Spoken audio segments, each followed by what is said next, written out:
Hello, my name is Gail Ellis and welcome to PEPELT, Picture Books in European Primary English Language Teaching.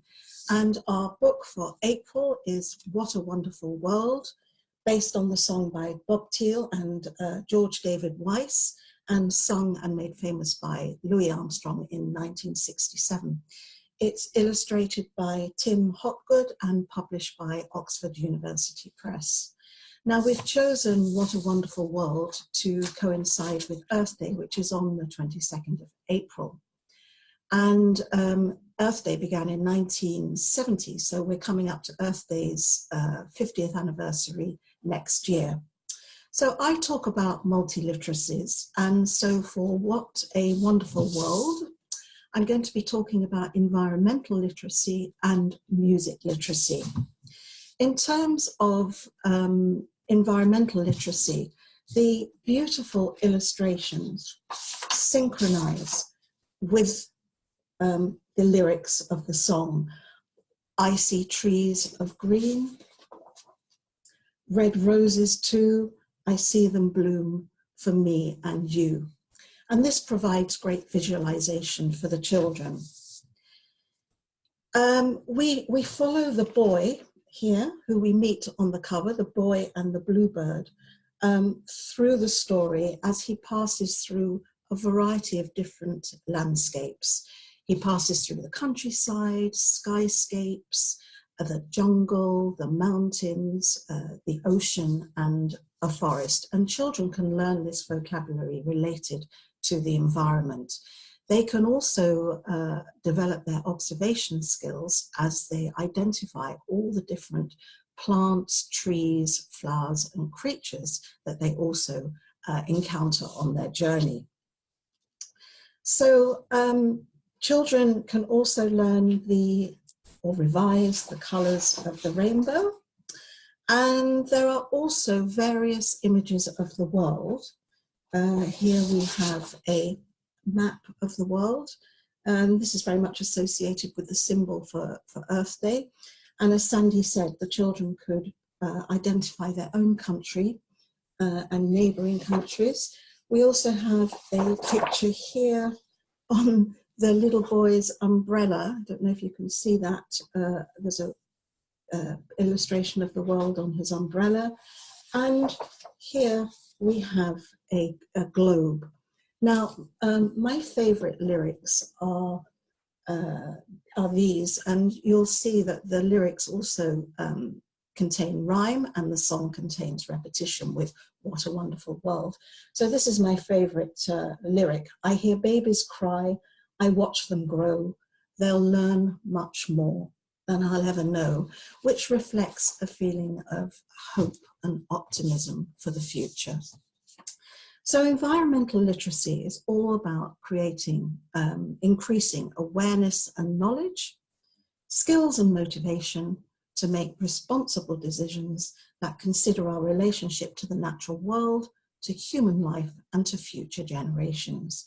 It involves problem solving and decision-making skills, and critical thinking skills, and capacity for taking personal and collective action. So What a Wonderful World could be used as a springboard to encourage children to think about what actions they take in their own lives to protect the earth. And you may like to use the How Green Am I quiz from Teaching Children How to Learn, which you can download from the Delta Publications site. And this quiz is based around the 3 R's, reduce, reuse, and recycle. And you can also encourage or ask children to draw up a green classroom action plan. You may also like to draw children's attention to the small print here on the dedication page, which tells us, and this really is quite small print, paper used in the production of this book is a natural recyclable product made from wood grown in sustainable forests. the manufacturing process conforms to the environmental regulations of the country of origin. So I think that's quite interesting for the children to know that. And the Earth Day Network site also contains a Earth Day quiz that you might like to do yourselves, as well as 46 tips to help you go green, to protect the earth, to save money, and to make every day an Earth Day. Now, environmental literacy is also linked to the United Nations Sustainable Development Goals. And Carol Reed has written some activities based around all 17 global goals, which she aims at children between 10 and 14. You may be able to use them or adapt them, and you can download these as well from the British Council's Teaching English website. It's in this publication. We'll send you the link. Now, moving on to music literacy. I think, first of all, you're going to have to decide whether you're going to read What a Wonderful World or sing What a Wonderful World. And if you know the song already, it's actually very difficult not to sing it. And there is a CD that accompanies the book. It's tucked in there at the back. For me, it's definitely a sing-along song. And I think singing the melody together really does help build the classroom community. And from reading Amazon customer reviews, many reviewers said they actually read What a Wonderful World at bedtime, read or sing, I should say, What a Wonderful World at bedtime as a lullaby. Now, obviously, we're not going to use What a Wonderful World as a lullaby in our primary English language teaching classes, but I think it's really interesting for children to know the different purposes of songs. As children listen to the CD, I would ask them to identify the different musical instruments they can hear. But personally, I would like children to watch the live recording of Louis Armstrong in 1967 singing the song.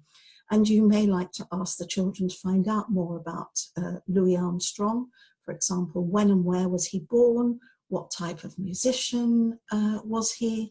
And what instrument did he play?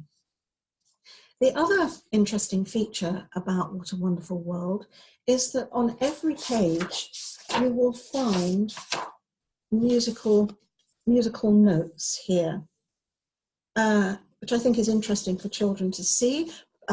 Perhaps some children in your class can read music, but I think it would be also interesting to show the children the actual sheet music so they can compare that with the music notes in the picture book. So there are really a lot more things that we could do with What a Wonderful World. For example, we could discuss the wonderful illustrations by Tim Hopgood and the techniques he uses, but I'm going to stop there. And basically for me, What a Wonderful World is really, truly a wonderful picture book that you can use on Earth Day on April the 22nd or on World Environmental Day on the 5th of June. Bye-bye.